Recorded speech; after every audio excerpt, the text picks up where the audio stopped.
And now, weighing in out of the blue corner, Josh the Punk Thompson. 100% agree. And on the other mic, he weighs in from the red corner, Big John McCarthy.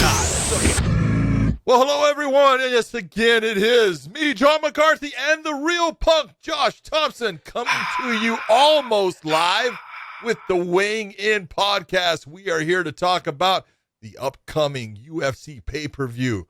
They got a good card coming up with a lot of big-name fighters. We'll see how they go. We'll do a weighing in on the odds, and we will talk about some of the stuff that happened last week and some of your opinions on that, because some of your opinions actually suck. Josh, what's up?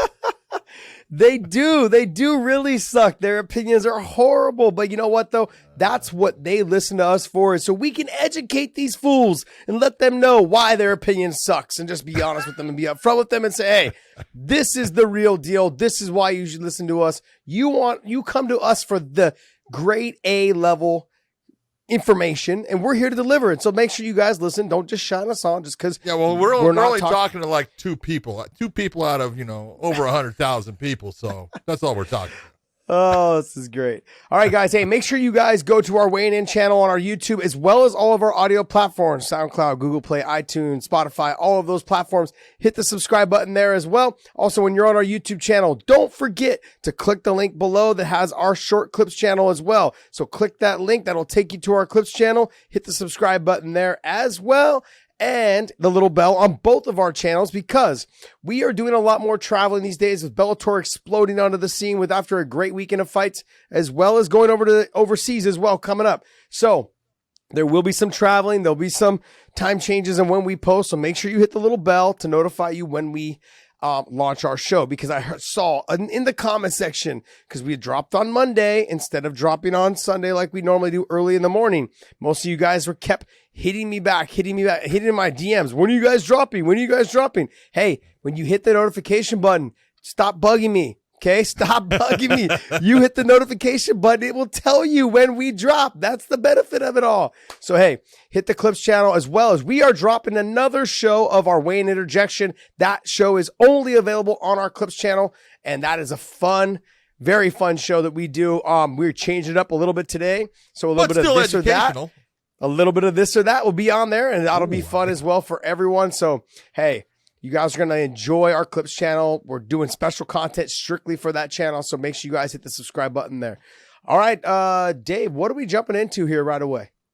We're going to jump into UFC 265, which is this weekend.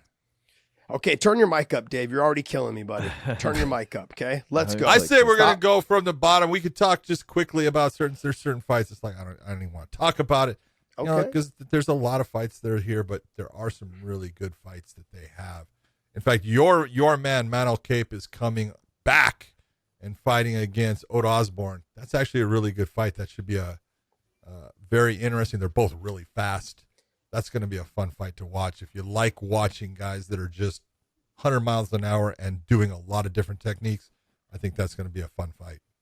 Yeah, if you can just get Manel to throw his stuff, if you can get him to throw his like everything he has, he's got it in the bag. He just holds it in the bag though, and doesn't utilize it as much as he should. He's talented. He's a good wrestler. He's got good stand up. He's got speed. He's got power. He's got all of those things. He just does not pull the trigger enough. He waits till the last minute and a half, 2 minutes of the round, tries to still the round, and that's not going to be good enough against some of the top fighters in the world. You start getting up there in that echelon of better fighters, guess what? They're going to start seeing what you're doing. They're going to start waiting for you to do that. So they're just going to start picking you apart from the very beginning and start winning the round. 3.5 minutes of them winning the round, they're going to win. They're going to end up winning that round and winning the fight eventually if you keep doing what you're doing. He's got all the talent and the ability. It's just a matter of him going out there and letting it all fly.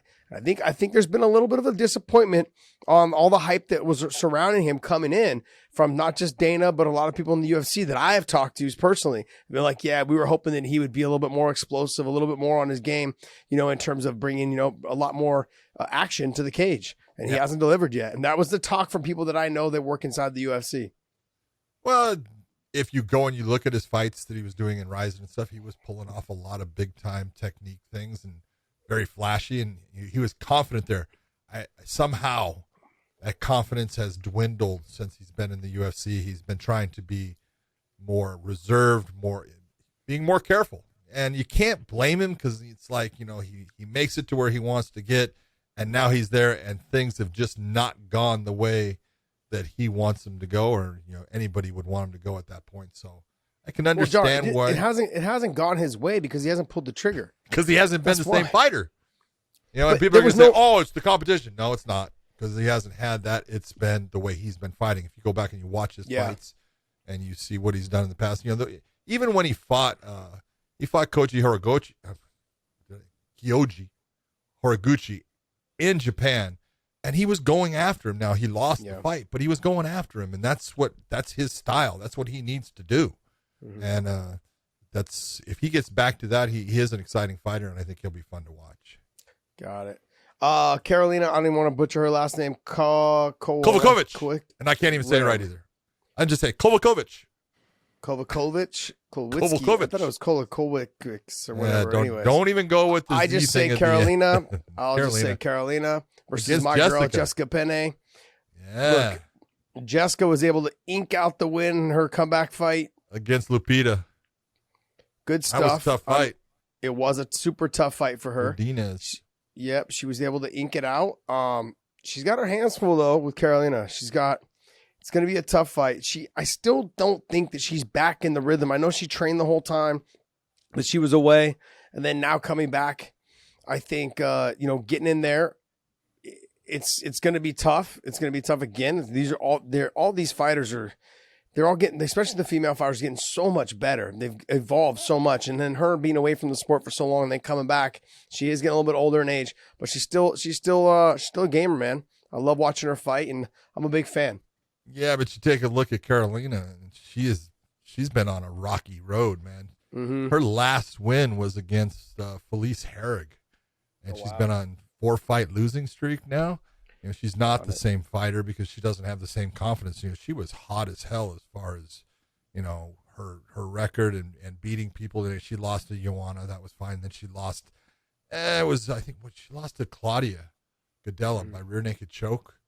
And then had a couple wins, but then from that point, man, she has been on a hard road. And so I don't know. I actually think Jessica's in a better place right now than Carolina. So we'll see. But it's a good matchup between the two. Both have a lot of experience. Yeah, Jessica needs to come in, set the tempo right off the bat, and dictate the pace of the fight. If she can do that, I think she could probably get out of there with the experience of getting the win. We'll see. As well as she's coming off of a win, whereas Carolina's coming off of, you said, like those losses. That changes on how someone fights. Yeah. So we'll see, though. We'll see. Back to the main card. The next one is Ed Short Fuse Herman against Alonzo Menefield.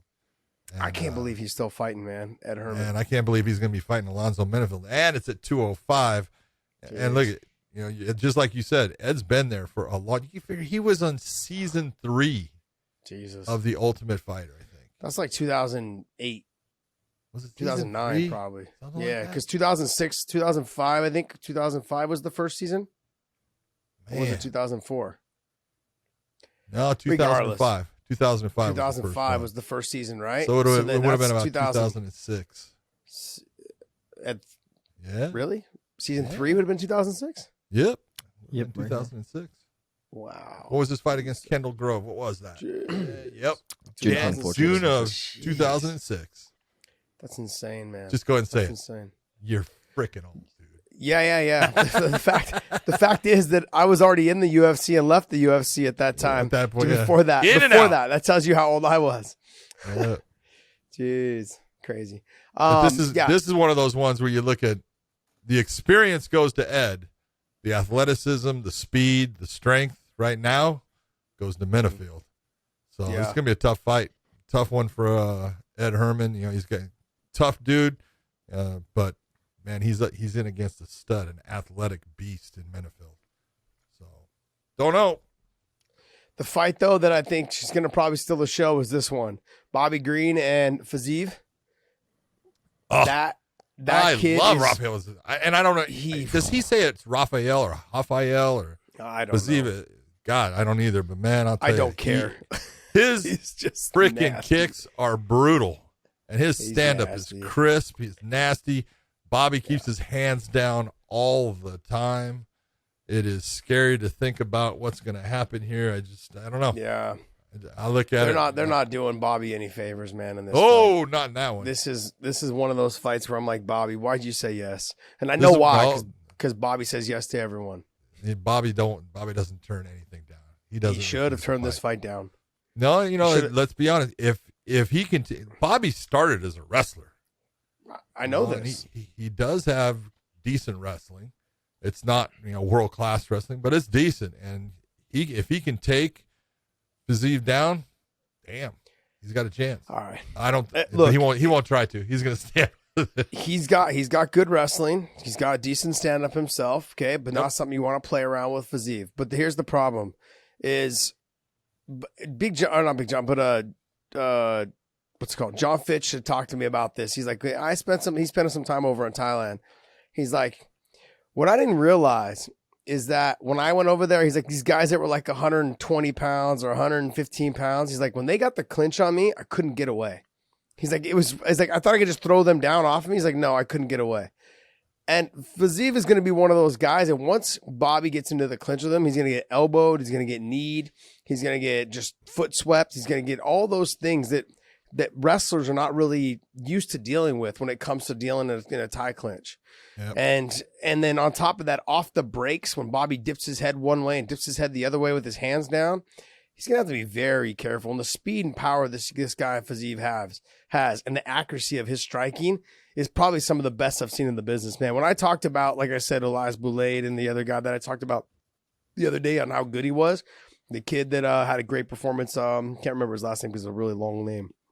But I think his first name was Kazan Magomed Sharapov? No. Gotsi. Was his first name Gotsi or no? Was that that was one of our guys? The one they said Gachi.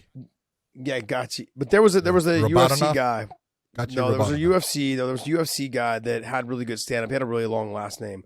Oh, anyways, yeah, I know. Yeah. He had a good stand up, and he might knocked have been out Murad or something like that. But he was good. Yeah. He was good. But like this guy Fiziev, I feel like is the next step of maturity in terms of high level kickboxing. And Bobby's just not. I don't think he's ready for that. And I don't know if Bobby has utilized enough of his wrestling throughout his career to just for it being jump older. Back in with it. It's hard to just jump right back in and be like, guess what? Now I'm going to wrestle you. No, it doesn't work that way. I wish it did, but it doesn't. And so he's going to have his hands full, man. I love me some Bobby Green, man. He's a fucking stud. Kid's an absolute animal. Great guy. It's fun to watch fight. Great person as well. Great person. He doesn't get enough credit for how great of a person he is. So I wish him the best. He's an old dog too. I'll always root for the older guys. Just people that I know also too. Yeah. Yadong Song, baby. Yadong Song against Casey Kenny. Kenny. That's a good fight. You think so? Yeah, I do. Yadong Song comes forward. Casey Kenny likes to come forward. Yadong Song's got a wrestling background. Casey Kenny's got a wrestling background. They both like to stand and bang. I actually think it's going to be a really good fight. It's an interesting matchup. It really depends on which guy, since they both like to come forward. Mm-hmm. One's going to have to establish that they're the one that's going to be leading that dance, and the other one's going to be at a deficit just in that matter because they both like to come forward. So we'll see who can do that. Yeah, Yadong Song doesn't look like he does anything very impressive, but he has a way of getting the wins. He has a way of just kind of walking people down, touching them up, keeping them at length and range. I'm gonna lean towards Yadong Song. Casey Kenny is the last time he fought was against Dom. Yes. I think his last fight was a loss, so. And then Yadong's coming off of a win, right? I'm trying to remember. I'm not sure. I remember seeing his last fight. I was thinking he lost. Casey Kenny lost to Dom, and then what was Yadong's song? He's coming off of too. Kyler Phillips. He had a loss of Kyler Phillips, who just had that hard loss just a little bit ago. That goes back to what you're talking about. They match up two guys that they potentially need to get a win. That's what they match up, two losses. Someone's going to get a win. I give Casey Kenny the advantage in this one, but it's close. You? Yeah, gotcha. But I mean, they both match up so well because both of them have really good wrestling. I think it kind of cancels each other out. So it really, like I said, and their stand up is very similar. It's a matter of who puts the other guy on his back foot. That's going to be the guy that's going to have the advantage in it. But Tisha Torres against Angela Hill. That is a rematch because I did that the first time. It was in Mexico City at 7,000 feet. Is that 7,000? I thought it was more than that. I thought it was at 14. Oh, 14 what? 14,000? Yeah. Oh my God! Someone told me it was at 14. I don't know No, where I it's heard not that. Maybe 14. I want was. to say. I want to say it's like 71. 7,000. I could be wrong. Jeez, man, that's Still ridiculous. way up there. Was that on the card that Kane fought for Doom? Yep. Oh, Yep. jeez. Yep. That was a shitty night, I think, for everyone. I think it's one of the nights. One of those fighters shit themselves, huh, John? One of the fighters shit themselves. I have no idea what you're talking about. You're fucking lying. Has that right ever now. happened? Stop lying. Yeah, I've actually seen it happen. I've been in the arena watching it happen. Trust before. me, I've seen it happen. I've been in the cage and it's happened. One of my buddies named Ray Roth. He had a good head and arm choke. He fucking head and arm someone right to there, and he went to do the whole Mark Coleman squeeze. Yep. And the fucking guy shit himself. I was like, oh man. And the guy was wearing white shorts. The guy was wearing white shorts. That's bad. He had to slide out on his butt, like on his back and his butt out of the ring, and then he kind of just walked out called the casually as Dookie. fast as he could. It's called the Dookie. Yeah, that was a shitty ass card. Yeah, there were so many fighters that fucking shit themselves that night. Not shit themselves, but just had a shitty night. Gilbert and Eddie both look like crap, even though they're both top fighters. They both looked like shit that night. Because no one had Just any altitude. air. Yeah, the It altitude was got him, man. horrible. Yeah, that was not the Cain Velasquez that most of us were used to seeing as well. I felt like the ones that have the best cardio were the ones that were affected the most. You know? Yeah. Interesting. All of a sudden they became mortal. Yeah, so to me, Tisha Torres and Angela Hill. I mean, Tisha got the win the first time. Angela's a better fighter now. Angela is a better More fighter skill now. set. Yeah, I'm still gonna lean toward Tisha, only because I'm a little bit of a crush on Tisha. That's why. That's all. She's a doll, man. A lot. Like she's just So a is little tiny Angela. tornado. I'm not saying she's not. I'm absolutely not saying. I've been awesome. around Angela when she's been training at Alliance. Been around that whole group of females, and they're all they're fabulous. They're all fabulous people. Right. So I'm pretty hard pressed to find a female fighter in any of the top promotions that's not an absolute amazing person. So they've all put in the work, and they've all done the great work and stuff. But no, I just that's just me. Yeah. Anyways, okay, so we'll see what happens though. I wish both of them luck, and hopefully it's a good fight. The Kiesa and Vicente Luque though. That fight to me sounds exciting. Sounds super exciting. Fun. Can Kiesa get the fight to the ground? Can he do it? Yeah, that's the question, because I think he has the advantage if he gets the fight to the ground, but there's no way in the world you're going to tell me his stand-up can stay with Vicente Luque. He will be in trouble. If he ends up not being able to get that takedown, then Michael Kiesa is going to be at a definite deficit. Luque is just crisp and clean, and he hits hard. He takes a great shot. He's tough as hell. He's good on the ground, but Kiesa's got a different style, and he is hard to deal with for a lot of guys. And I think he has, in my opinion, he has a distinct advantage if the fight hits the ground. He needs to make it hit the ground. I think if he doesn't get it to the ground, I don't think it's a good night for him. I think if he does get it to the ground, he's got a good chance of winning. So it's one of those stylistic matchups. Yeah, I think Vicente Luque has a good chance, really good chance on the feet. He has, like you were saying, with Kiesa having a good chance on the ground. Yep. Distinct advantage is what you said. Distinct advantage, baby. Yeah, you call it whatever you want. Vicente Luque's got a distinct advantage on the fucking feet. That's for sure. But look, overall, I have no idea. I looked back at Kiesa when he was fighting at lightweight, and I ran into him a couple times. I was like, how the freak do you make the weight, man? There's just no way. He was so big. He's huge. I'm like, he's got to be 6'1", maybe a little bit taller. I think he's 6'1". He might say 6'1", but he's one of those guys that they'll say, oh, he's 6'1", but he's actually taller. Yeah, he seems taller. When I saw him, he seemed taller. I think he's about 6'2". But anyways, regardless, 1 inch. But he's got a big frame. I'm so glad he went up to welterweight, because you can just tell he's had a lot more success because he has energy. He's not killing himself. Yeah. Just insane. I have a question though, John. How is it that the guys from, the top wrestlers and Dagestan fighters and stuff, they can cut so much weight and still have plenty of energy? They don't always. Let's just be honest. Okay? Yeah, that's true. A lot of times they do, and you're right, but not always. And because there's always those times when it doesn't go well for them, and you see it, and you see them dragging, and you go, oh, must have had a really hard cut. Do you think it has anything to do with the fact that they pretty much grew up at altitude? I mean, their altitude there is what, like 6,000, I think, something like that. 48. Yeah, it's like 6,000 feet. I mean, they're basically living, just shortly under, like living in a little bit over Mexico Denver. City. Yeah, a little bit over Denver, right? I mean, that's insane, man. That's just, I think that has a lot to do with it because their conditioning, their cardio seems to be just on track, man.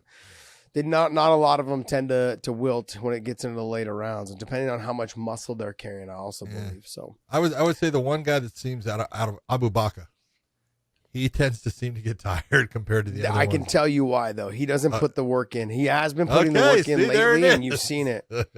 Yeah, he put the work in his last fight, and yes, he did. He looked good. He looked phenomenal. I thought he actually looked really good.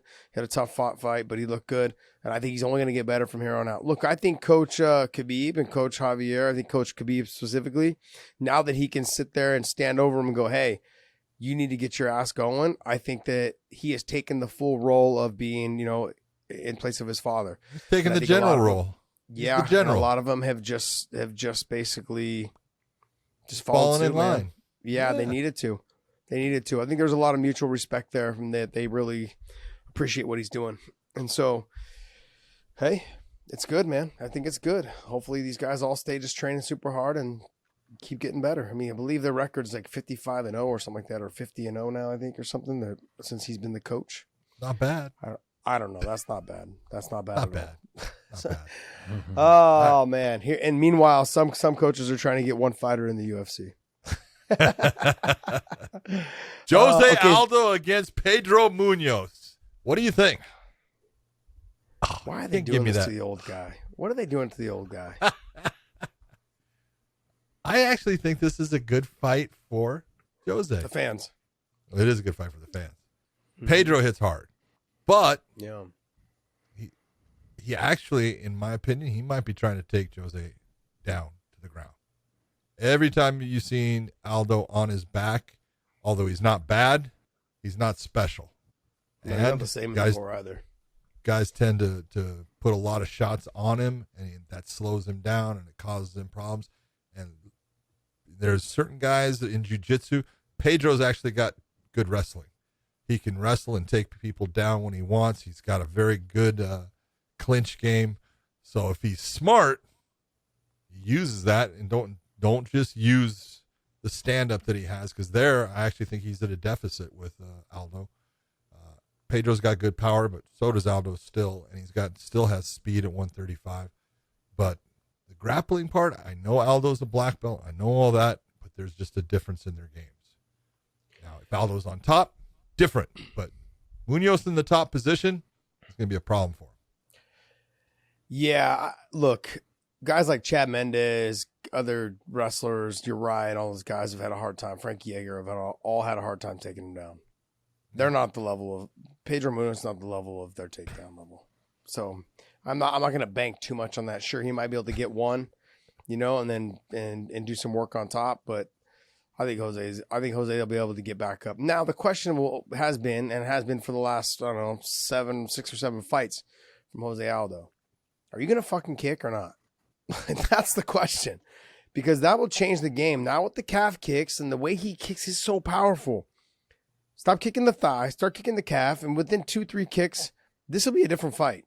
And I would lean towards Jose if he throws kicks. We just haven't seen him throw kicks in a while. He threw a couple of them against Peter Yan. But just like things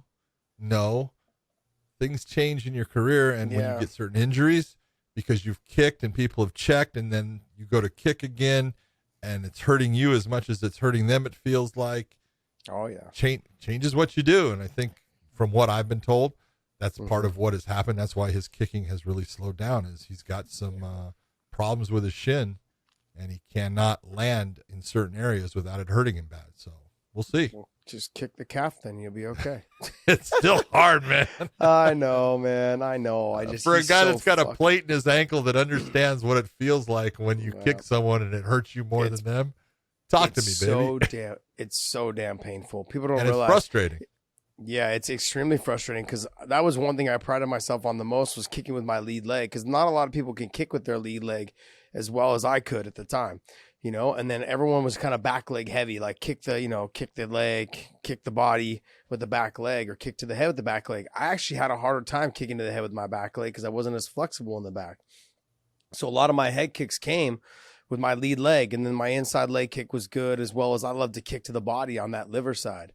And so it just, when I broke my ankle and I ended up having a plate put in with all the screws, shit, man, if someone got near a fucking ankle lock and Achilles lock on me, it was done. I had to tap because my ankle wasn't flexible enough. The bone, because I have a titanium plate in my leg, my bone would break over the top. That's why I was out so much. So guys, when I kicked, right, the bone would actually break, and the plate was used as like a fulcrum. And so then the bone would break over the top every single time. So I've got like a calcium buildup on the bone over the top of the bone, like up. Are you up, flipping up. everybody off right now? Yeah, you got it. Yeah. So it's like, this is the bone, right? This is the bone. And it was just hard calcium buildups over the top. Yep. So yeah, shitty situation. If that's kind of what the issue is with Jose.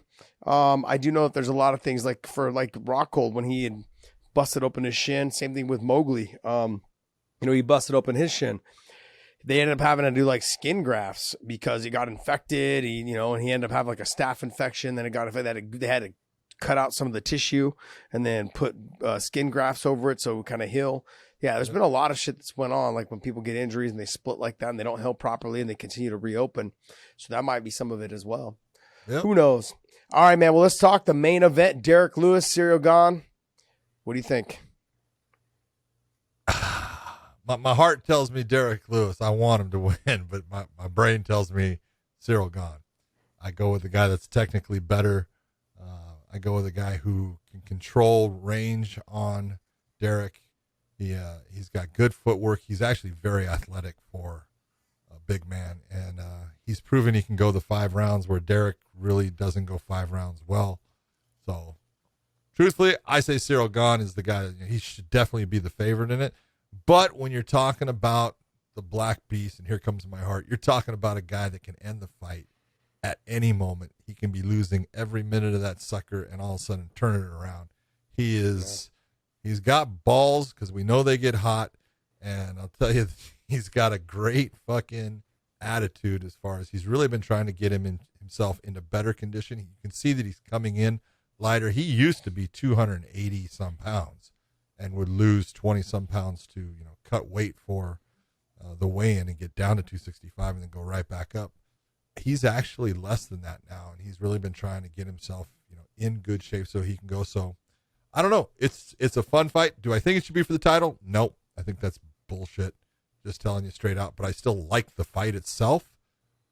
I will not recognize in my mind, which means nothing, but in my mind, neither guy is the champion. The champion is Francis Ngannou.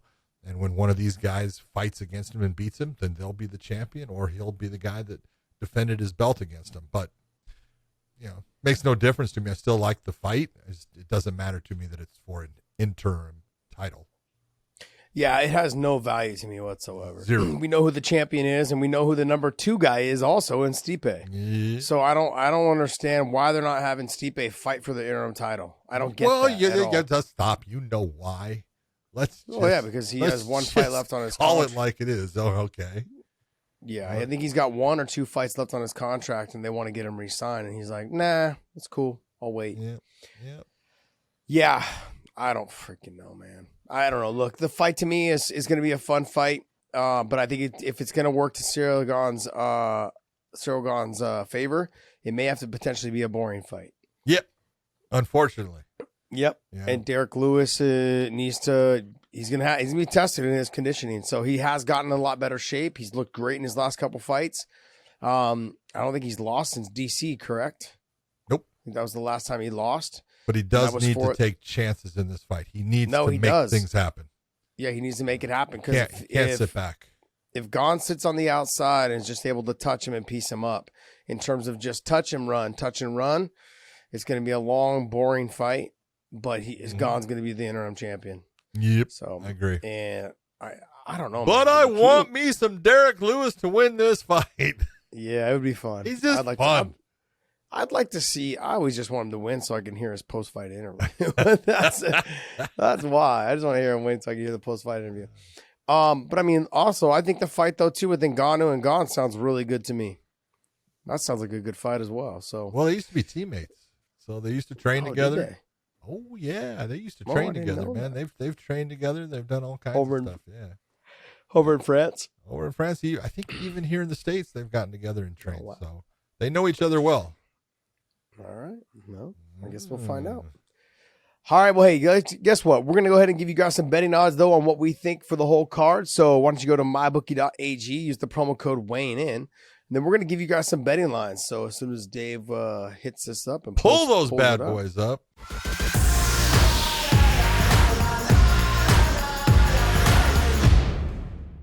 Is the Bobby Green fight on the main card or no? I looked at 1, 2, 3, 4, 5. It's the like main for the prelims. Oh, that's the main for the prelims. It's the main for the prelims. It makes sense. Yeah, it does. Yeah, it makes sense. Let's go. I'm going to go all the way down to that one though, because they got Bobby somewhere in the area of a plus 250, plus 240, plus 260. Depends on the moment of the odds. While Rafael Fiziev is minus 325, 330, somewhere in there. Yeah. I just don't see this as a good fight for Bobby. I'm sorry. No. So I would tell you, if you don't want to put 300 and some bucks down to win 100, don't bet on this fight. Yeah, I wouldn't bet on that fight either, to be honest. But now the fight I potentially would bet on would be the Jessica Penne Carolina fight. That one's, that was almost even. Really, it is almost even. You take a look. So you're really betting on the fighters, and really, this is the question when you're talking about. Carolina, where is her mind at? Is she, she had that one loss where she got knocked out really bad. And, that can have an effect on a fighter's psyche. It can do a lot of things as far as, they don't want that to happen. So they just don't fight the same way. I don't know. In a lot of ways, I do think that Jessica is the person that has things going for her in this fight a little bit more. I do know she's got a better ground game than Carolina, but stand-up, Carolina's very crisp and stuff. So, I don't know. I would go with Jessica. I know you think. Now, you're going to go with Carolina, aren't you? No, I probably wouldn't bet on that fight, just to be honest. You just said that's a good fight to bet on.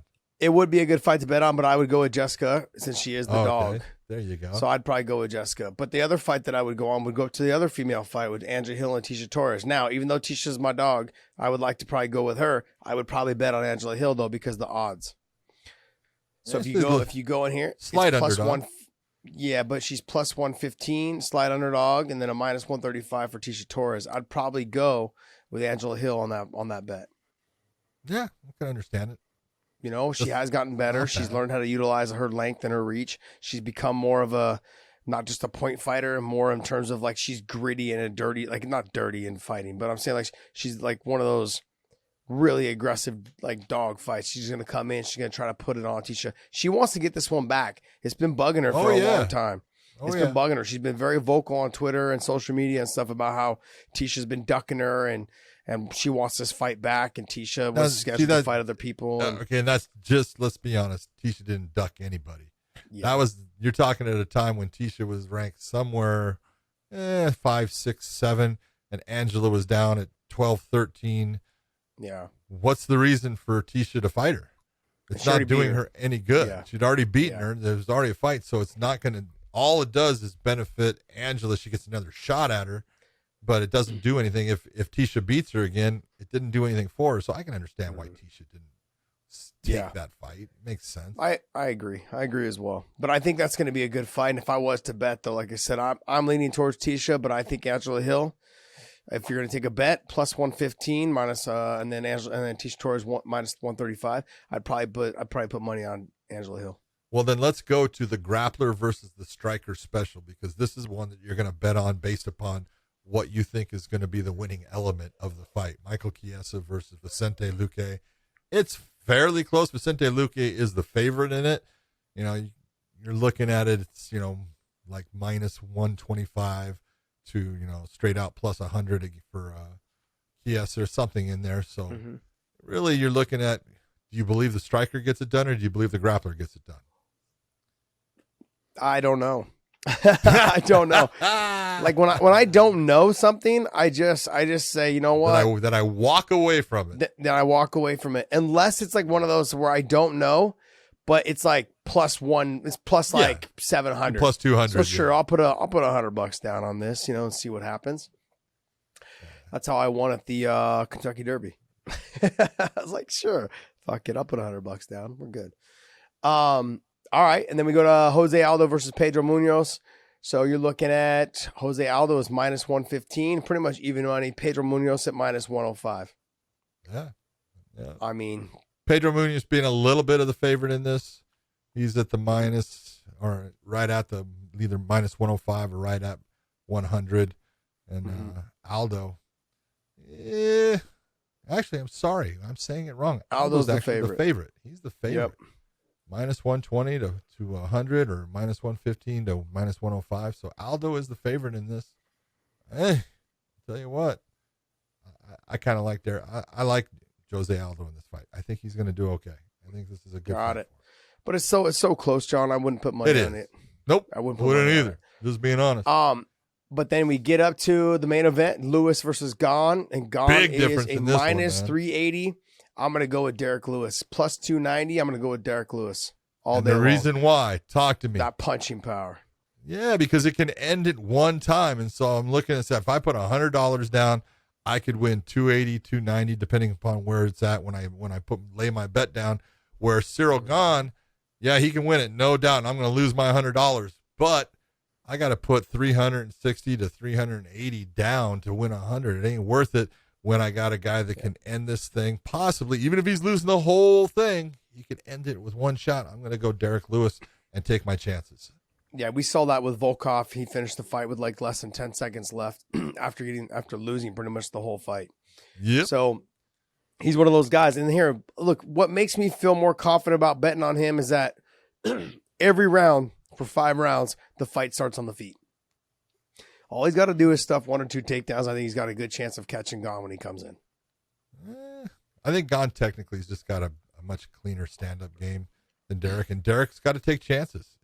When I say that, I mean it, that he's got to let his hands go, and he's got to take chances of throwing combinations that lend him getting into Gane and being able to use dirty boxing, that he's so physically strong that he can do some damage if he gets into that phone book with him. And if he gets him on the ground, I'm telling you right now, if Gane's back hits the ground and you have Derrick Lewis on top of him, stand by.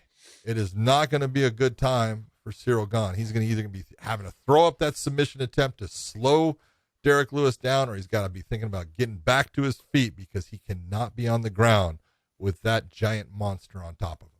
John, a lot of guys have more technique on the feet than Derrick Lewis, but guess what? That doesn't mean shit when you got the punching power Derrick Lewis has. It's like an equalizer, man. A lot of guys have a lot better jiu-jitsu and wrestling than Derrick Lewis, but that doesn't mean shit when he's punching you in the face when he's over on top of you. We've seen that against guys that he's fought.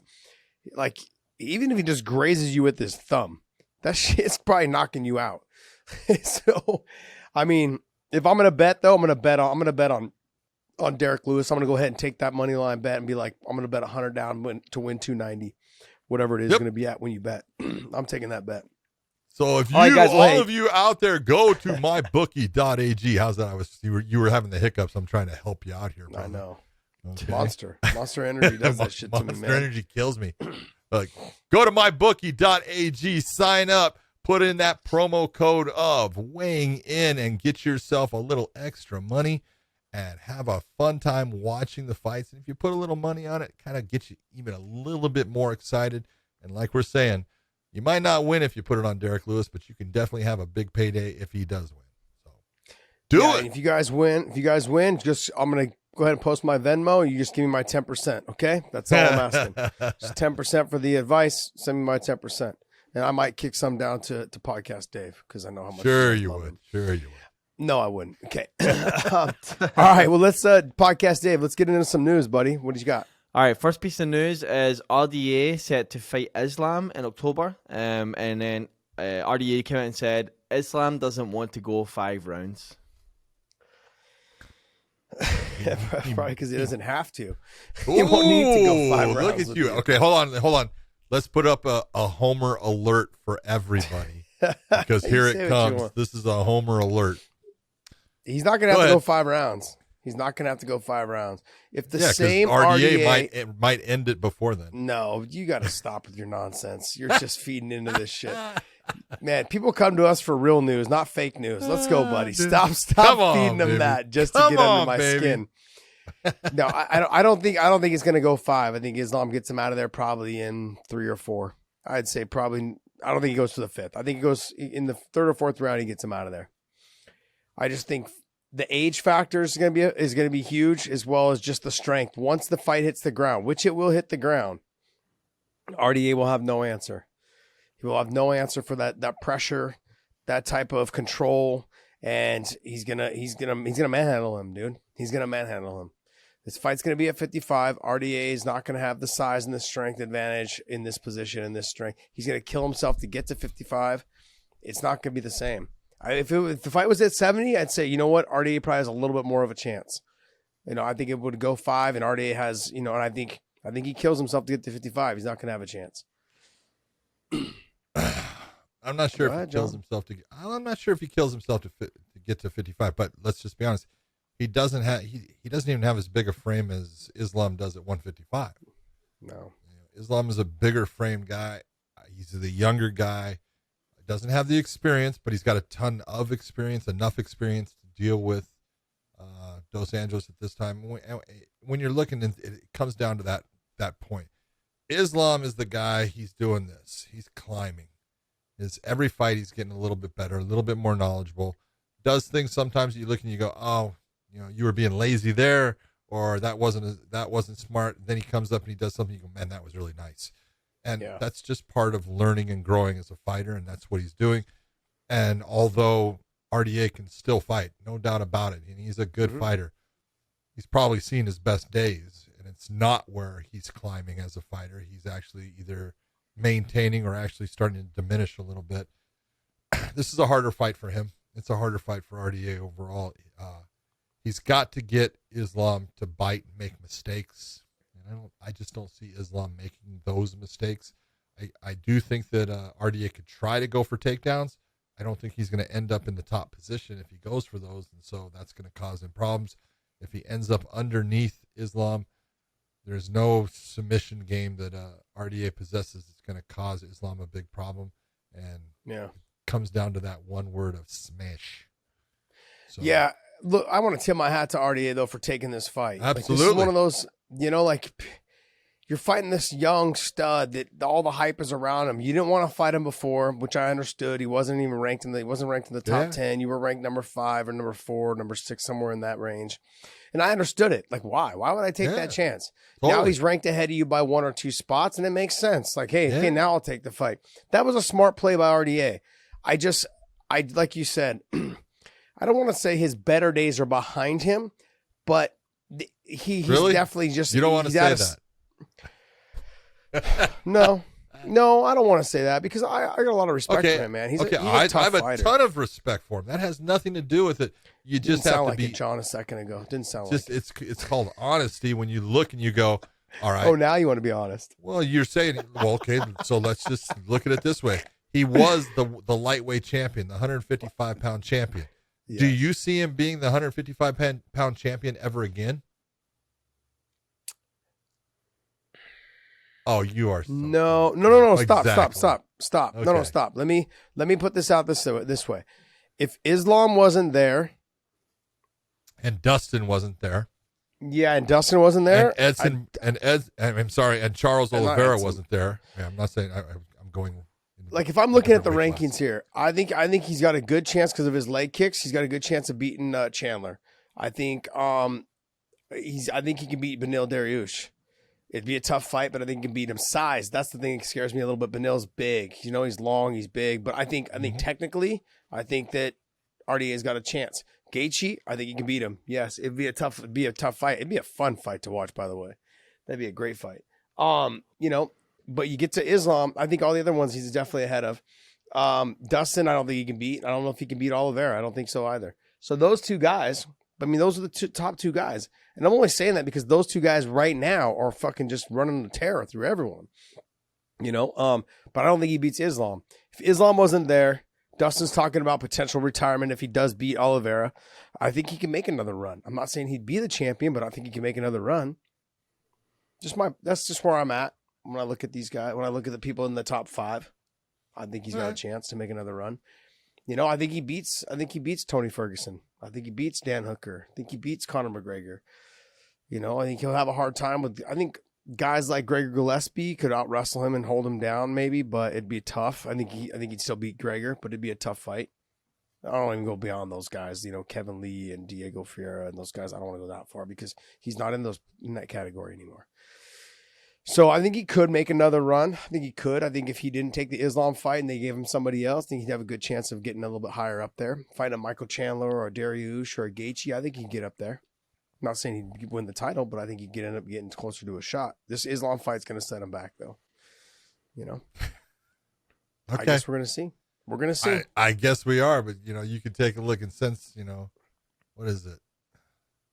He got a win against Robbie Lawler. And then lost to Colby. He lost to Kamaru. He beat Kevin Lee.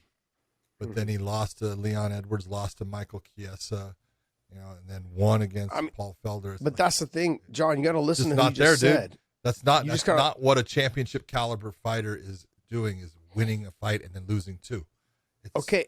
That's not what he was doing earlier. But John, listen to what you just said. You said he lost to Colby. He lost to Leon. He lost to all to top Kiesa. guys, no doubt about it. Those are all top guys. I know. I agree with you. And that's my point. And that was at 70, John. I That know wasn't that at was 55. at 70. I know those were at 70. The only fight he got the win was the Kevin Lee at 155 or was it 170? I don't remember. I don't remember. I think it was at 70. I think wasn't the first time that he went to 70 and then he couldn't get it. He didn't do well and then he came back down. I'm not sure. I do not remember. Sherdog doesn't specify the weight class. Yeah, it doesn't say what it is. It's fucking guys. Go to Tapology. They'll have it. They've hit the. They got a little Dave's plus got to start sign using Tapology to the sign. If you go to Tapology for it, it'll give you what. Let's go, weight John. was. Educate Dave on how to use MMA websites. You know, I got to teach him about computers. You know, it's very difficult for some people to understand this stuff. Oh man, that's one thing Dave struggles with is fucking. I think it was a welterweight because I don't think he jumped up and down. So if you go down to the Kevin Lee, and go to the far right, you see that plus. Hit that plus, and it'll there you go. It was welterweight. Boom. Welterweight. Thank you very much. Yep. Okay. Calm down. We both said it was at welterweight. Okay. Calm down, John. I know you're quick to pat yourself on the back, but calm down. I'm not patting myself on the back. I'll do it for you. Hold on. I just want to say that out of everyone on this panel of two people, have now actually taught something to Podcast Dave on a computer. Thank you very much. I'm taking a bow. To be fair, we're still MMA specific, so for somebody that doesn't know much about MMA. Oh, all right. So what were we talking about? We were talking about Islam and the RDA fight. Yeah. I think it's a tough fight for RDA. I think he could have made another run if he'd avoided Islam for a little bit longer. I'm not saying he would have got to the title shot, but like I said, I think he beats Chandler. He has a good chance of beating Chandler, Dariush, and Gaethje. He struggles with, obviously, Oliveira and Dustin Poirier, but not to say that he couldn't get it done. It's just, Islam is going to be the guy that kind of makes that run.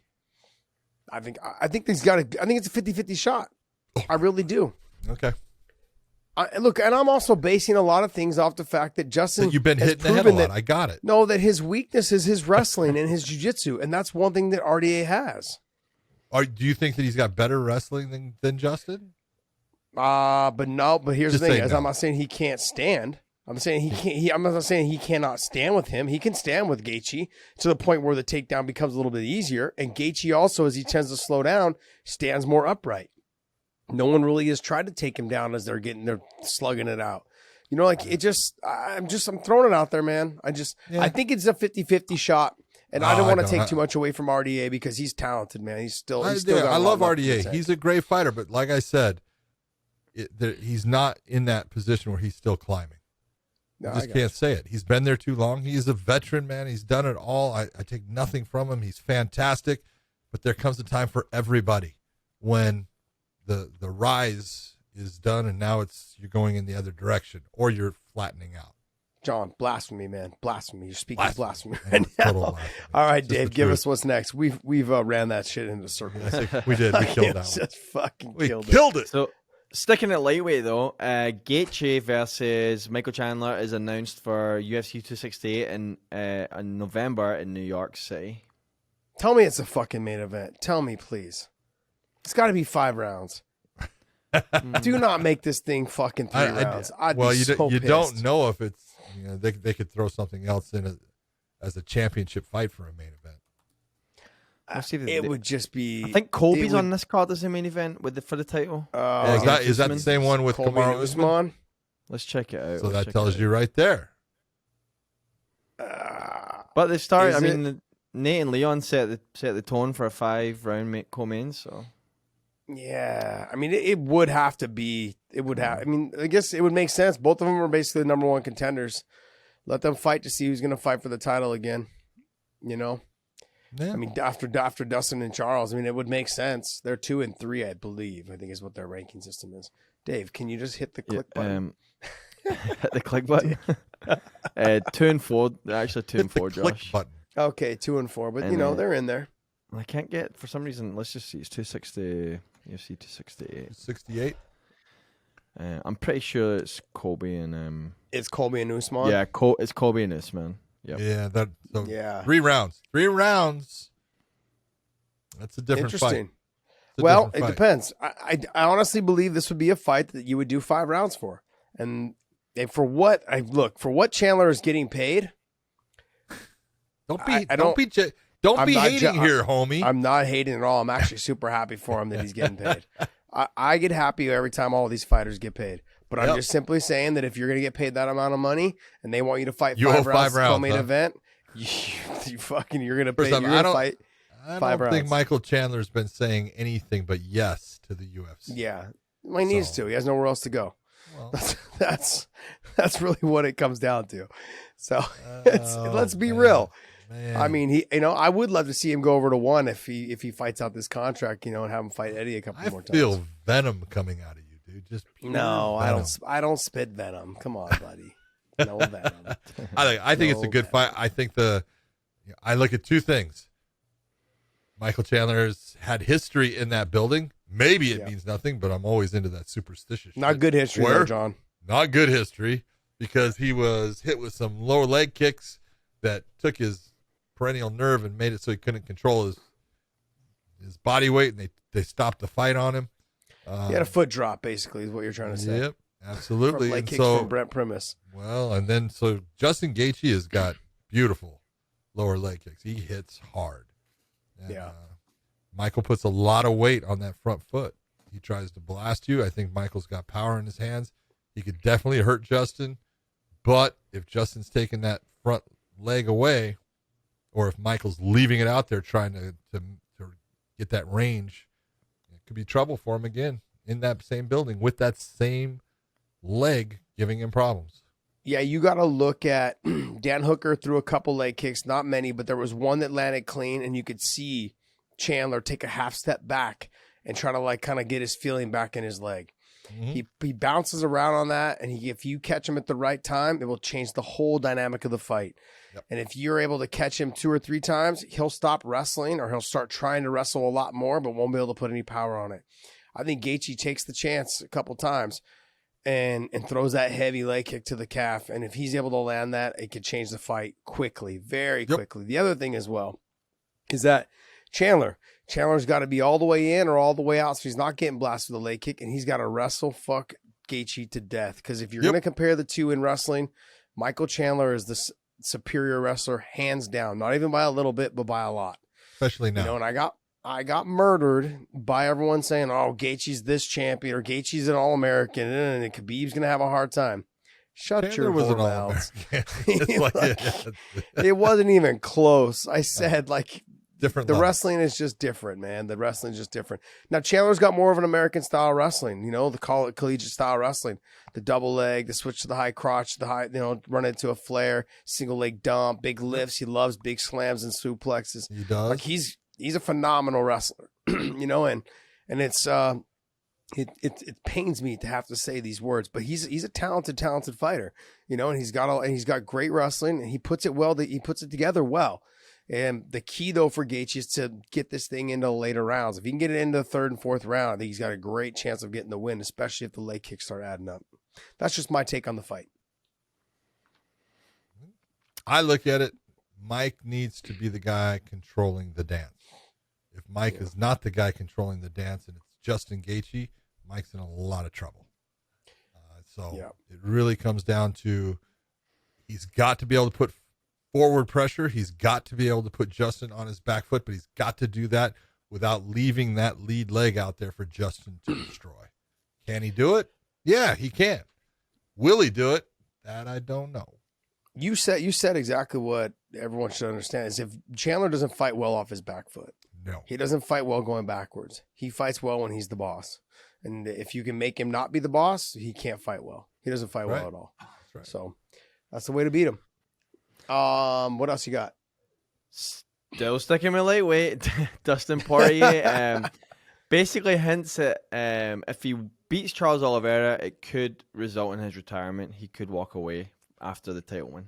Oh my God, Dana's getting pissed already. Love it.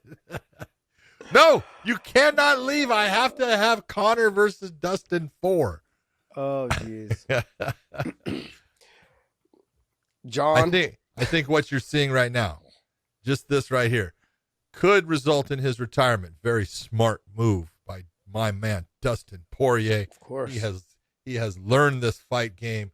He has figured it out, and he is saying the right things. He didn't say he's going to retire. He said it might lead to his retirement. What is going to be the thing that would keep him from doing that retirement? It's a check with a whole lot of zeros. And so they could keep him and he'll still fight. It's just that he's putting it out there. Oh, don't think that if I win that, I'm just automatically going to take that fight. Maybe I will. Maybe I'll retire. Maybe I'll, maybe I just go sell hot sauce, which is what could sell a lot of hot sauce, baby.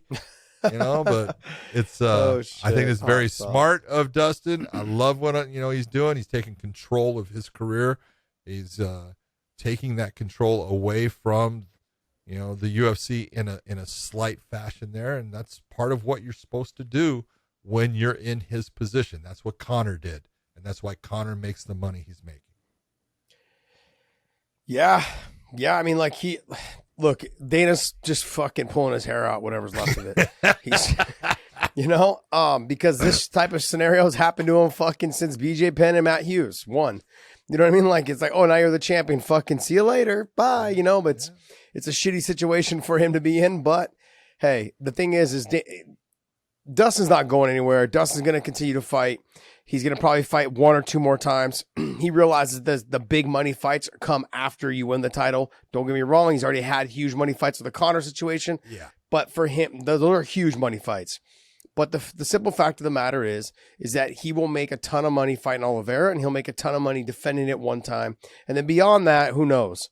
But he really needs to, because honestly, I believe they're going to have him fight Islam probably right after that. And if I was him, I mean, I would probably just step away and right before he has to fight Islam. Just my opinion. Yeah. Because then it comes down to, okay, look, you lost to Khabib, it's cool, but now do you want to maybe potentially lose to Islam and then just walk out on a high note? I would rather have that, I think, in terms of, because we had talked about this a while ago when you said, hey, GSP and Khabib were thinking about fighting, and there was some backdoor dealings going on, and people were talking about it, the managers, agents were talking, and there was a potential setup for that fight. The problem, though, is that GSP, being 40 years old, coming out wanting to fight Khabib, to kind of say like, hey, I can be a 3-division champion. It just doesn't, or not making 55 or just fighting at a catchweight. It just didn't make sense in terms of things will dry up for you because you left on a high note and being the 185-pound champion and you walked away. Yep. All the things that you have going on outside now, those will start to dwindle and fade away if you go out on a loss. You took it too far. You took it one step too long. I think with Dustin, he's got the 2 fights with Conor in the bag where he made a ton of money. He gets the belt, he wins, and then he defends it one time, probably against either the winner of Chandler and Gaethje, which I think he's got a great possibility of winning those fights, of either one of those fights. And then also, if it ends up being like Dariush, he's got a great possibility of winning that fight. But when you get to the Islam fight, it's going to be a little bit harder. Not saying he couldn't win. I'm just simply saying it's going to be a harder and a different style fight than fighting the other guys. And that has nothing to do with me being a homer. Just stylistically, we've seen that he'll have a hard time with someone who has that type of wrestling and that type of control on the ground. Yep. Just my opinion. I agree. All right, what else you got for us? I think he's in the driver's seat, though, and he's in a great position. Hold on to that wheel and be the guy in control. Absolutely. I mean, I would love to see him right off into the sunset with fucking all of his brain cells still intact. Have you not had a conversation with him? He's fucking clean and crisp, and he can talk to you, and he's very bright. He's a very bright young man, and he's been doing it for so long. He has nothing else to prove. Nothing left at all to prove. I think one win, defend one time, and I would love to see him right off into the sunset. And whatever, get a commentary job, man, because he's good looking, speaks well, he's very knowledgeable. He's been around it for so long. How would you not have him work in your booth? True. You know, what else you got?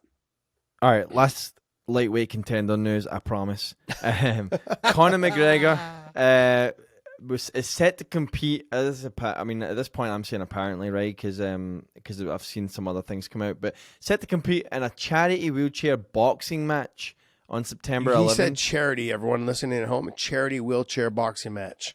Because I didn't understand it. I had to double take and listen to it, and I can understand your accent. Okay, go ahead. Since this poster came out, Conor did tweet, the September date is too early for him. He's still in recovery. His doc's therapy team out here advice for me to stay. I reckon late October at the earliest, but maybe November, December too. It's hard to say at this time, a concrete date, but I'm in. Please wait for me. So Conor's basically saying he won't be ready for September 11th. Wants them to wait for him, but so now he's not saying he wouldn't be ready. What he's saying is his rehab is telling him, hey, you shouldn't be taking off. You're not going to be done with your rehab at that point. You're going to still be deep into it, and we think that you're taking a chance of extending it if you leave to go do this. So he's making the right choice and saying, hey, I can't do it at this time, but I want into this. And if this is a charity thing where he's not making any money, he can do it. If he's making any money at all, then he can't do it because he's got a contract that'll say that he can't do it. But I think it's great. If you're doing it for charity, do it. It's great. I guess we'll see. We'll see what happens when that time comes. What else you got for us, Dave? You don't care a damn lick about it. I don't give a shit. I give zero fucks, John, when it comes to that. Zero fucks. Let's break up from UFC a little bit, and we'll switch over to Bellator. Bellator announcing that. Hold on, it's a different weight class. Hold on. Oh, shit. Wait, what? It's a different weight class than lightweight. Thank God. We're not talking about lightweights anymore. Yeah, sorry. I was like, wait, am I missing something? Did they what? change the tournament to heavyweight? You obviously are. You're a little slow. We get it, Dave. Bellator announced that the Anthony Johnson versus Vadim Nemkov and Ryan Bader versus Corey Anderson are set for a Bellator event in October, and they'll be on the same night. I love that. Yeah, in Phoenix, Arizona. It should be. It will be in Phoenix, Arizona at the Walking Stick Arena where the Suns play.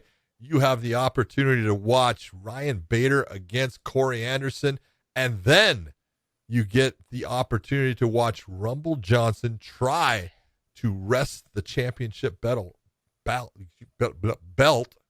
Vadim Nemkov, who is right now, as AJ said, he doesn't have any weaknesses. So this is going to be a hard fight, man. But I look forward to it. It's going to be fun. Yeah, that whole card, it sounds like it's going to be stacked. That card was actually potentially going to be in San Jose, which I was hoping for. But I'm actually super happy for Ryan Bader. He finally got what he wanted and wishes for. I'm sure Benson Henderson will be on that card. You know, we should have been in Phoenix, a year ago, but unfortunately COVID hit. And I know there was talks of us going to Phoenix, then COVID hit, and we just weren't able to get it booked out. But, now that we're there, I'm pumped, man. This is going to be exciting. I couldn't have imagined exploding onto a new scene with a bigger card, and this is going to be a huge card. I think they're going to stack it with Benson. We've got some other Henry Corrales, some other guys that are from that area there. Mike Hamill probably. There's going to be a lot of good fights on that card, and I'm pumped for it because that's what we need to do is just start hitting these other cities, start going to other venues that we haven't been to, because I'm tired of going to the same venues after a year and a half, almost 2 years, because we've been in one venue for so long, because that's where our bubble's been. No different than like the NBA and some of these other teams. They've had to play in one arena basically over and over and over again because that's where their bubble was. And I was like, man, I can see it. It gets a little taxing sometimes. The Mohegan Sun's been absolutely amazing, but it'll be nice to go to another venue. Like we were in LA. I was like, gosh, this is like, oh, it was so nice to have fans. Hallelujah. It was so great. Gosh, man. I was getting used to not having fans, John. And then we had what, I don't know, 12,000 fans at the LA forum, at the forum, and I was thinking to myself, damn, I fucking miss this. I miss this so much. It was crazy. The one thing you got, I tell people all the time, if you've never been to a live fight, you got to go to a live fight. You got to go. There's just an energy and electricity in the building that is just, it's different than seeing it on the TV screen. And so we kind of got away from that though. And I forgot about, how fun that is. And all of a sudden the crowd started filling in, and all of a sudden they started getting loud. And then when AJ Mckee walked out, you went, holy shit. Yeah. Yep. This is why you have fans, because there was an energy inside that place that just blew the roof off. It was fun. Well, fans, they hadn't been there. The forum hadn't had an event. We were the very first event Numero to go after there. the Foo Fighters got COVID struck down. The vaccinated Foo Fighters got COVID. We were the first event to go there. And it was so nice because honestly, you could tell fans were eager to get out and be around and get to the venue, because by the first fight, there was already probably about 3,000 fans in the arena, maybe 2,500. So 2,500 to 3,000 fans already in the arena waiting for the first fight to start. That's rare. It doesn't matter what event you go to. I mean, when you go to the UFC, when you go to any other fight promotions, like people don't show up on time. They show up like 4 or 5 fights in, or like 2 fights before the main card, or sometimes even the main card, and so it was pretty nice to have that amount of fans there that early and super eager to get there. I'm hoping that Arizona is just as excited to get out to the venue as well. Yep. So that's going to be fun. I'm pumped for that. All right. What else you got for us there, Dave? Another fight announcement. Paulo Costa is set to headline a fight night card against Vettori in October. I actually think that's a great fight. I think their styles match up really well. I think that's going to be a slugfest. I think Marvin Vettori is going to try to knock out Paulo Costa. He's talked about that before, and Paulo Costa's got something to prove, so he's going to try to put Marvin Vettori on his ass. So I think it's just going to be a fun fight. If you're the UFC and the matchmakers there, good job, man. That's a fight in the middleweight division that makes sense. Again, both guys coming off of losses, putting them together so somebody gets a win, but it's the right thing to do. Yeah, I couldn't have asked for a better fight, to be honest. You have Vettori, who's the trash talker, and you've got Paulo Costa, who talks a little bit of trash, but broken English when he does it. And but you have someone who throws heavy heat and tends to slow down as the fight goes on. And then you've got Vettori, who's got the gas and the cardio to go, but, it's just someone who's in your face and relentless. These two guys are going to collide. I'm looking for like basically a part 2 of Yoel Romero and Paulo Costa is kind of what I'm looking for. It's almost like it seems like the buildup is going to be a part 2 of that fight, which was a fucking absolute amazing fight. I was in the arena when that happened. It was absolutely amazing. Yep. Good stuff. All right, what else you got? Last piece of news is it's not a fight announcement, but Dana White says that he's offered Luke Rockhold a fight against Sean Strickland. All right, what is Strickland ranked right now? After the win against Uriah Hall, have they made a change in it? They might not have yet. Let's see. They haven't updated the rankings yet. Okay, so he's still down there at 11 because Uriah Hall's still ahead of him. Okay, so you know what? It's not a bad fight for Luke Rockhold to take then. First off, because I think as Sean Strickland said, he's not the UFC's type of guy. which, just because of the stuff he says. But look, he's a banger, and he will come after you, and that's a real fight for Luke Rockhold to take. And if he's ranked anywhere close to where Uriah Hall was at 8, I think that's definitely a fight that Luke should take. Puts him in the top 10. Yeah, I think it's a perfect fight for him, honestly, because you figure Strickland's going to get up to probably number 8. I would see that. Maybe 9. Strickland probably gets to 9. Gastelum will probably go ahead. Shabazian will probably fall 1, and then Uriah Hall will fall. Shabazian should not be ahead of him. He's had 2 losses in a row. Yeah. So Shabazian will probably fall down. Then Strickland will probably move up to number 9, and then Gastelum will probably move up to 8, and then Uriah will fall below him. So, yeah, I mean, look, for your first fight back after, I don't even know how long, 3 years, 4 years away. It's been forever. Not an easy fight. For a long time. It's not an easy fight, but if you think about it, right, if Luke is able to get him down, control the top position, I mean, I could see him getting the finish pretty easily.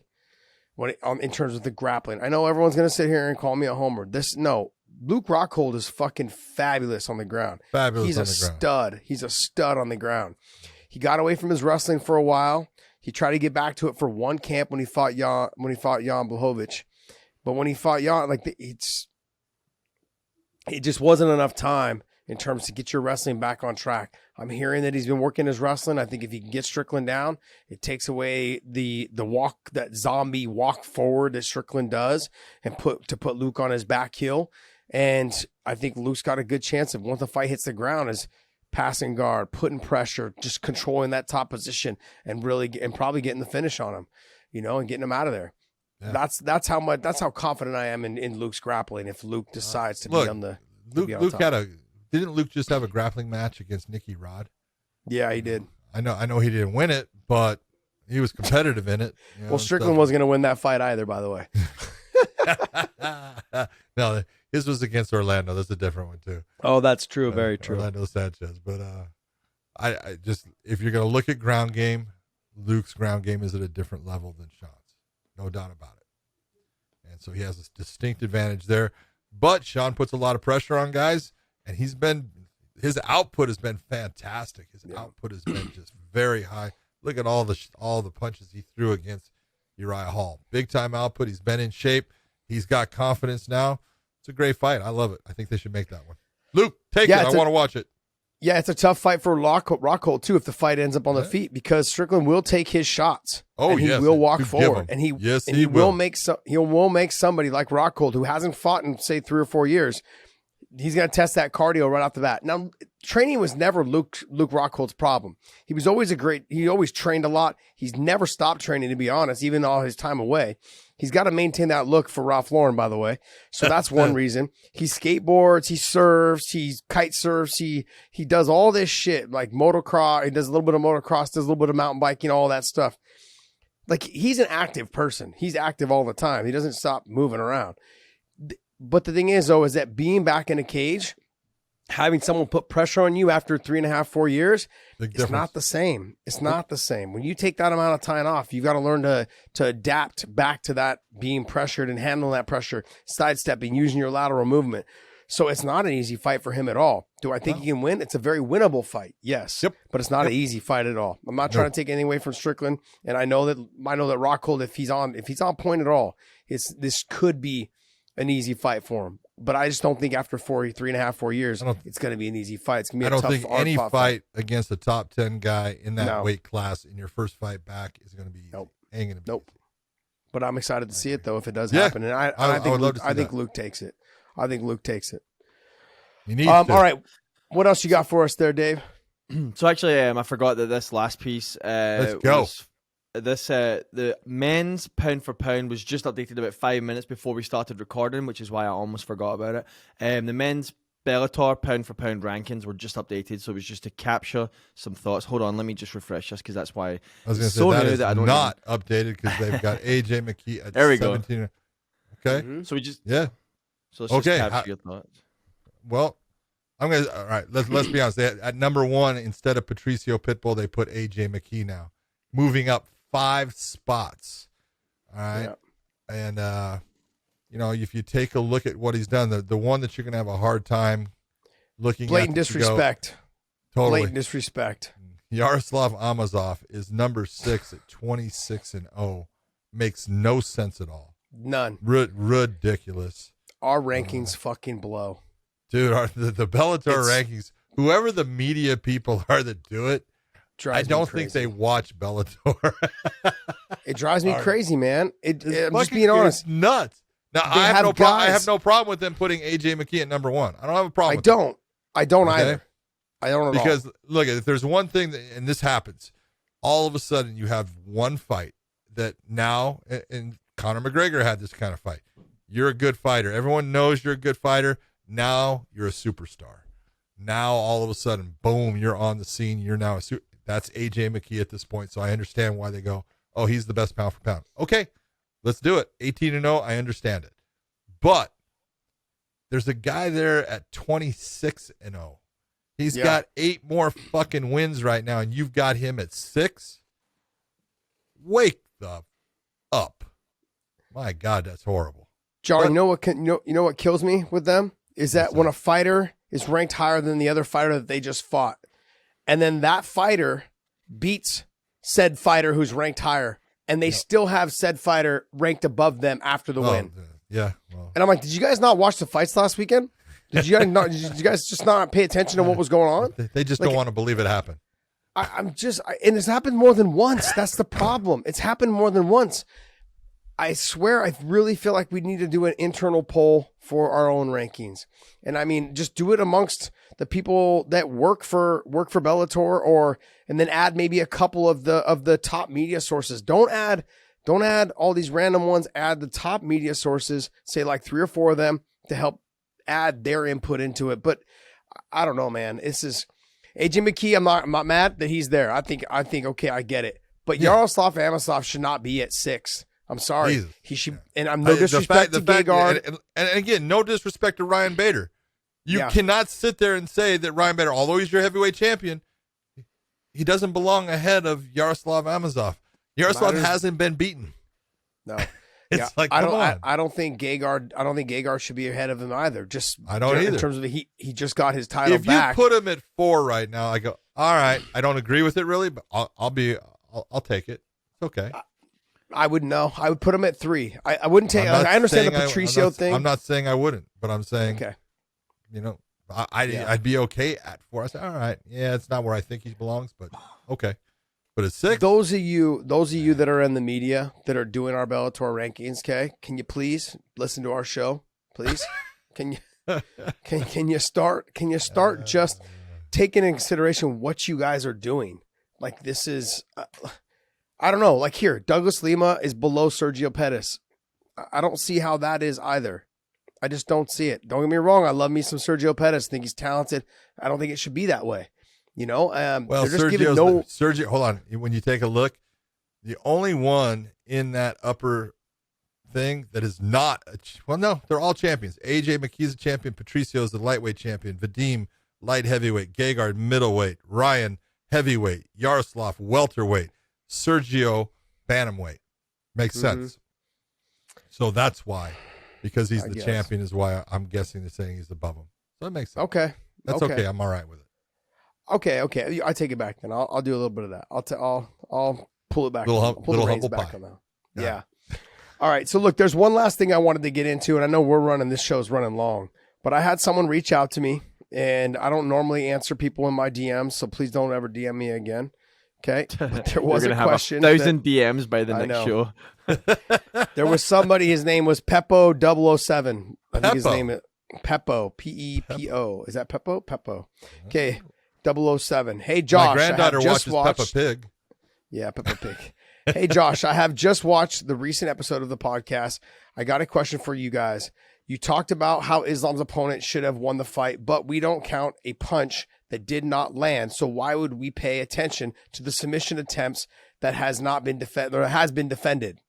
Islam landed more shots on the ground, not too many, but he defended all the submission attempts and landed some shots. That's why I think he deserved the win. And I had actually like 2 or 3 other people message me in that. Say something similar, not the same exact thing, but so Peppo007. I'm going to let the guy who can help break this down, I'm going to let him tell you, and then I'm going to chime in at the end because that's what I do. I talk shit. I'm going to go ahead and let John break it down to you and tell you. Wow. Been put on the spot here. And look, you guys should all know, I'm on the side of Islam in terms of he's my teammate. I've got a lot of respect for him. You want him to win? I'm not going to say I wanted him to win. I expected him to win, though, to be honest, because I know how good he is. But in this scenario, and I'm not taking sides on this, but I think if you look at the rulings and the judges and how the scoring should be, and John has walked us through the scoring several times on this show.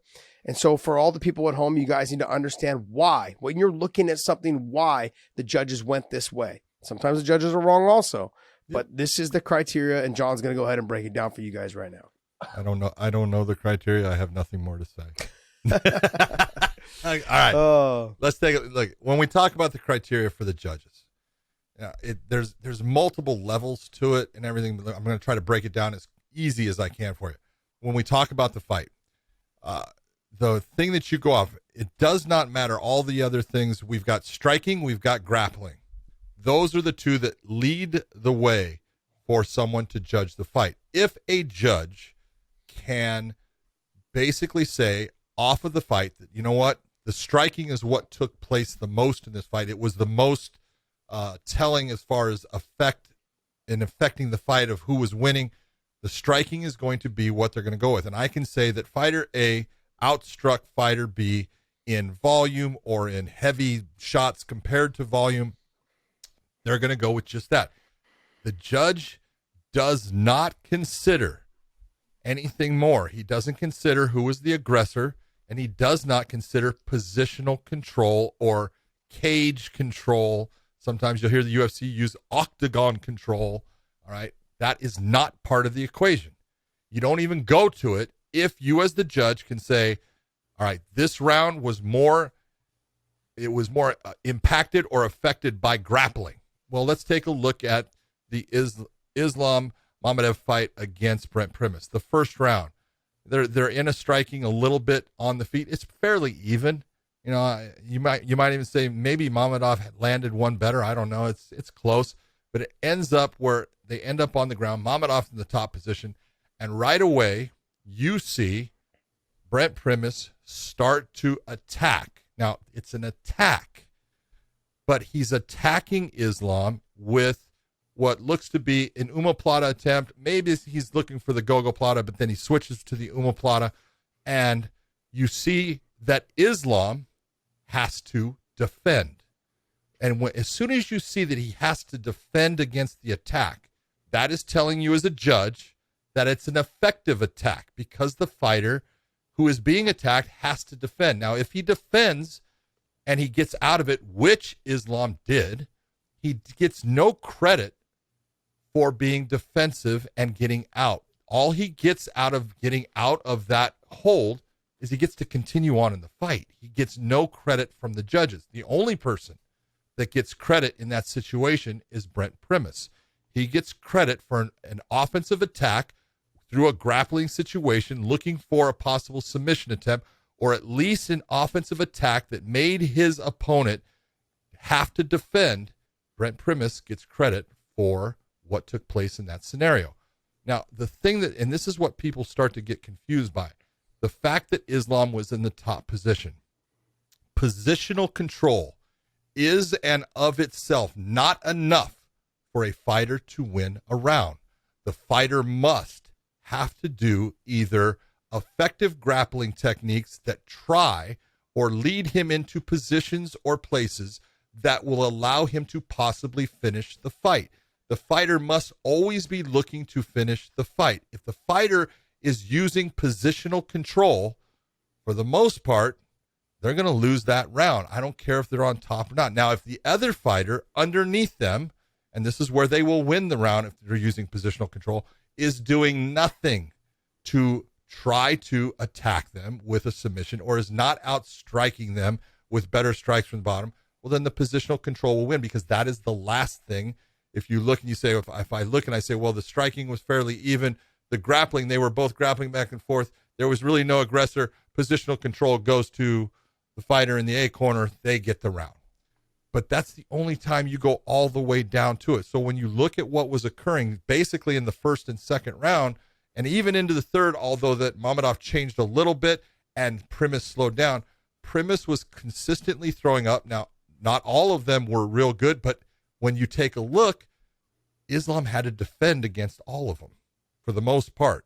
It was very rare that he just pulled his arm out. When he just pulls his arm out, you don't give Primus much credit. But when he's sitting there and you see Primus's body being lifted up by Islam, trying to shake him off and everything, that's Islam defending against the attack. At this moment, Islam is not gaining anything. The only thing he can do is come back to status quo. He doesn't gain anything from the judge. The only person that's gaining or supposed to be gaining is Brent Primus. And if you take a look at the first 2 rounds of that fight, Islam landed some punches, none of them. When we talk about punches, I want you to think about this, people, as far as, when you see guys and they're moving and you've got this appendage moving like that, that's a 1. Okay, meaning it's nothing. It doesn't even hurt your grandchild. Okay, it's a piece of crap. Then you've got 2 from the elbow that moves, and that's what you'll see, and that's what you saw out of Mamedov a lot. He's moving his lower arm and landing a couple body shots, but none of them are doing anything that can actually bring an end to the fight. And again, that's what the judge is supposed to be looking at. Is this a technique that can bring an end to the fight? We are always asking the fighter to work towards finishing the fight. That's, if you want to win this on the scorecard, that's what you should be looking towards. Not how many takedowns you get, because again, takedowns are nothing but a positional change.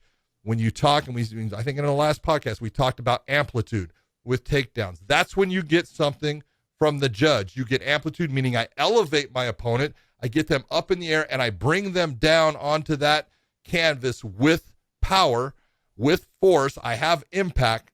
Now I'll score, even if my opponent's able to pop right back to their feet. I'll score with the judges based upon that's like a heavy strike. It's a good thing. But most of the time, when we take someone to the ground, like Islam was getting Primus to the ground, they were pretty easy takedowns as far as Brent hitting the ground. There was nothing there. So now it's, what does Islam do with the position? And for the most part, he was losing the battles in those positions. Even though he was the one taking it there, he was not doing the things that were scoring him with the judges, or should have been scoring him. And I can tell you, look, I talked to the judges. I talked to one that had Islam winning the fight. And I said, tell me the criteria. And they, they looked, and they brought it down. I said, okay, what does it say about positional control? And they said, positional control is not enough. I said, so what was Islam doing? They go, positional control.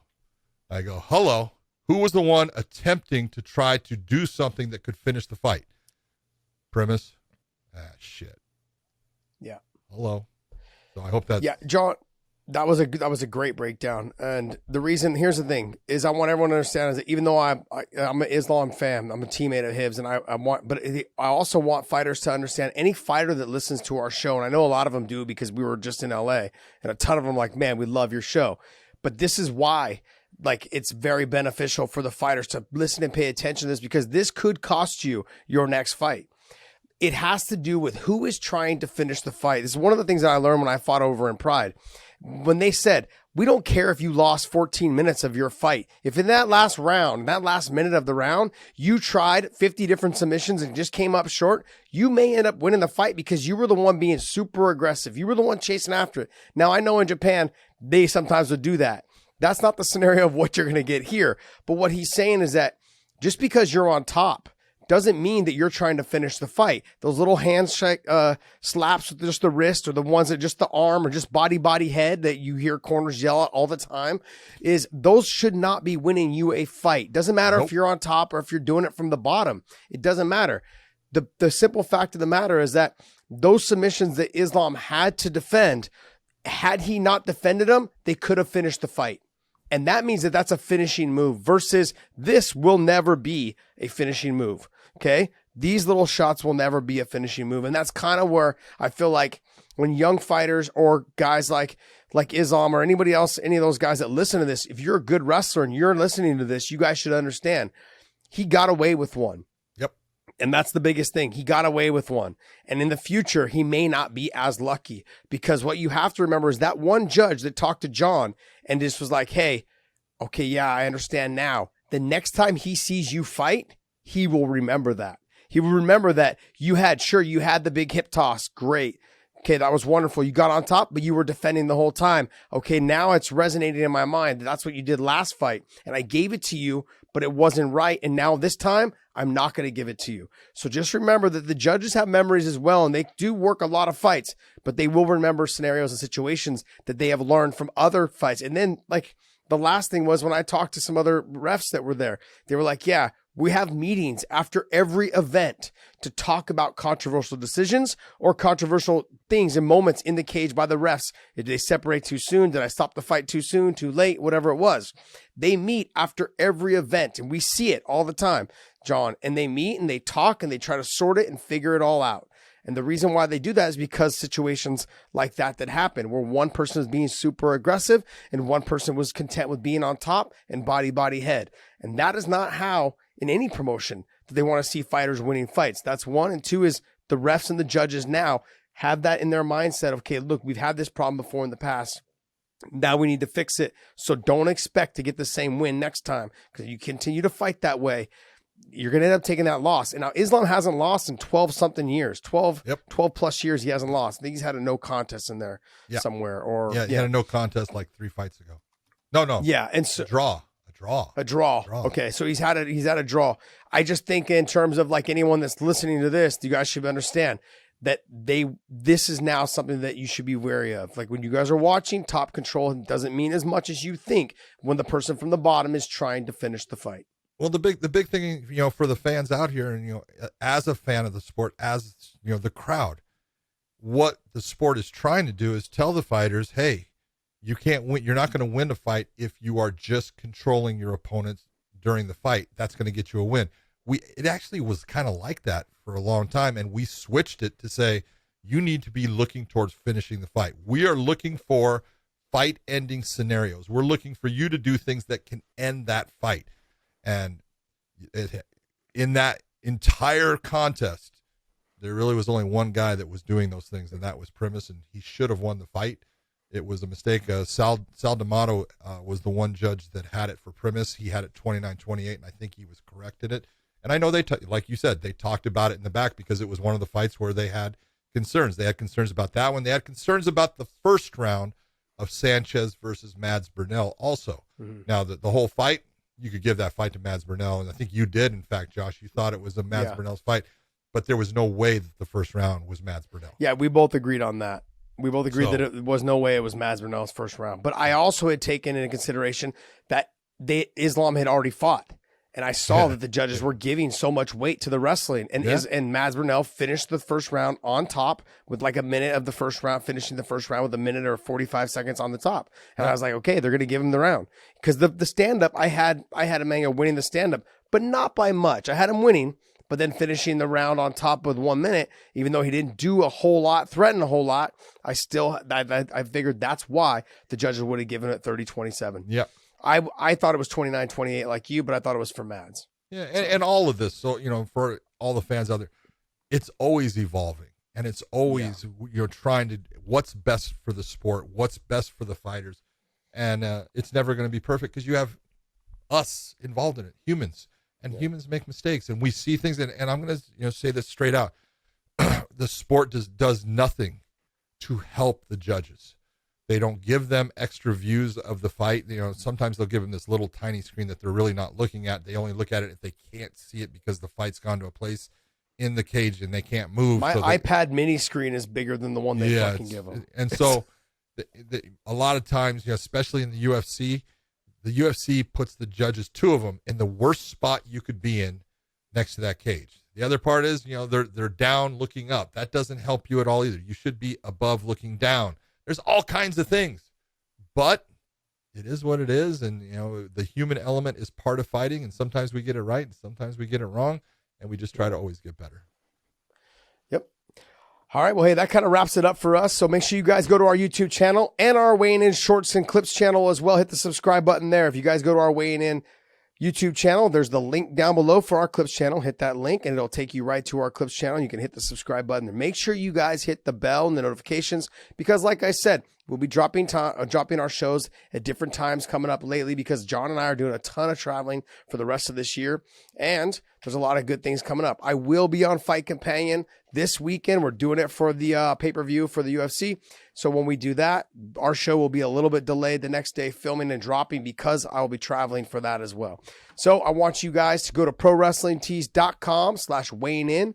Use the promo code ANDSTILL and pick up any of our shirts there, okay, that are available. We've got the Terminator one, the Karate Kid one, the Home Improvement one. We've got them in all different colors, plus our natural logo, our original logo. And then John's got the Karate Kid one on there as well. Damn Look right, at that thing. baby. That thing looks awesome, man. Looks awesome.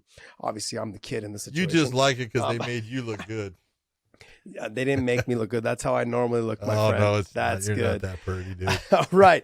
And also go to all of our audio platforms. We're on Spotify. We're on Stitcher. We're on iTunes, SoundCloud, Google Play, all of those platforms. Hit the audio platforms as well. A lot of traveling, a lot of driving, all these. It's August. So I'm sure some of you guys that have kids that listen to us, you guys will be traveling before your kids get back to school. Pop us in there. Okay. I do cuss. So make sure you guys wait till the kids are asleep before you listen to us. All right. No, my apologies. Take us out on the boat while they're wakeboarding or surfing. You are listening to us. You got to do it. Very, very well played, John. Thank very you well very played. Okay, but if you're out there in traffic, going to work, coming home, whatever it is, pop us in. Listen to us on any of our audio platforms. I think that just pretty much about wraps this up. Also, we will actually, one last thing, we will be doing another show of Wayne Interjection that will be dropping on our Clips channel. Hopefully by when, Dave? Wednesday, Thursday? Thursday Probably morning. Thursday morning. We do that always kind of once. We're going to be doing that once a week. We're going to try to up it here shortly, but we're getting some good views. Everyone seems to love it. And make sure you guys hit that subscribe button on that Clips channel because that's the only place that show will be available. And it's John? only getting better. So everyone, check it out. You will love it, and we will see you.